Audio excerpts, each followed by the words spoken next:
ഇപ്പൊ സോഷ്യൽ മീഡിയയിൽ എല്ലാരും ഹാപ്പി ആണെന്ന് തോന്നിയിട്ട് ബുദ്ധിമുട്ടുന്ന ആൾക്കാരുണ്ട്. ഞാനൊഴിച്ച് ബാക്കി എല്ലാവരും ഹാപ്പിയാ എന്ന് തോന്നുന്ന ആൾക്കാർ, അങ്ങനത്തെ കേസസ് വരാറുണ്ട്. അങ്ങനത്തെ കേസുകളുണ്ട്. സോഷ്യൽ മീഡിയ നമുക്ക് ഇവിടെ തന്നെ ഒത്തിരി സൂയിസൈഡ് ഒക്കെ ചെയ്തിരുന്നു. കാരണം ഇവര് ഇപ്പൊ കുറെ പേര് തുണിയുടെ ബിസിനസ്സാണല്ലോ, സാരി.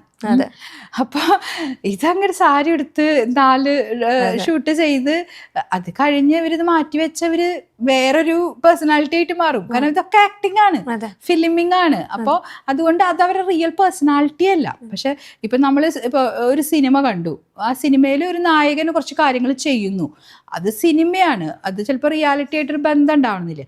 അതുപോലെ തന്നെയാണ് ഇൻസ്റ്റാഗ്രാം ആണെങ്കിലും സോഷ്യൽ മീഡിയ ആണെങ്കിലും. ഇപ്പൊ പല കണ്ടന്റ്സും നമ്മൾ പറയുന്ന കണ്ടന്റ് പോലെ ആണെങ്കിലും, ഞാൻ പറയുന്ന ഒരു സൈക്കോളജിസ്റ്റ് പറയുന്ന കാര്യം, ഇപ്പൊ ചില പാരൻസൊക്കെ സൈക്കോളജിസ്റ്റ് അത് പറഞ്ഞു എന്ന് പറഞ്ഞിട്ട് അങ്ങനെ തന്നെ കുട്ടിക്ക് ചോക്ലേറ്റ് കൊടുക്കാൻ പാടില്ല, കോൺസെൻട്രേഷൻ പ്രോബ്ലം വരും.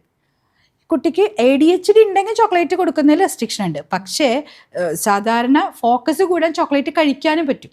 ഇത് രണ്ടും ഉണ്ട്. പക്ഷെ നമ്മുടെ കുട്ടി എങ്ങനെയാന്നുള്ളത് സൈക്കോളജിസ്റ്റിനോ അല്ലെങ്കിൽ അത് എന്താ പറയുക ഓൺലൈൻ മീഡിയയിൽ ഇരിക്കുന്ന ആൾക്ക് അറിയില്ല. അപ്പൊ അങ്ങനെ ബ്ലൈൻഡ് ആയിട്ട് നമ്മൾ അത് ട്രസ്റ്റ് ചെയ്യാൻ പാടില്ല.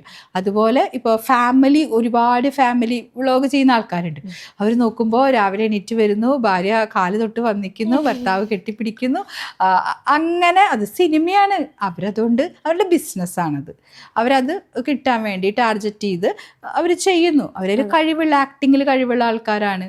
അതുപോലെ സ്ക്രിപ്റ്റ് ഉണ്ട്, അവർ കഷ്ടപ്പെട്ട് സ്ക്രിപ്റ്റ് എഴുതി അതിനെ ഡ്രസ് ചെയ്ത് ചെയ്യുന്നതാ. പക്ഷെ നമുക്ക് തോന്നും അത് നോർമൽ ആക്ടിവിറ്റി ആയിട്ട് തോന്നുന്നതാ. അപ്പൊ ആ ഡിഫറൻസ് നമ്മൾ മനസ്സിലാക്കണം.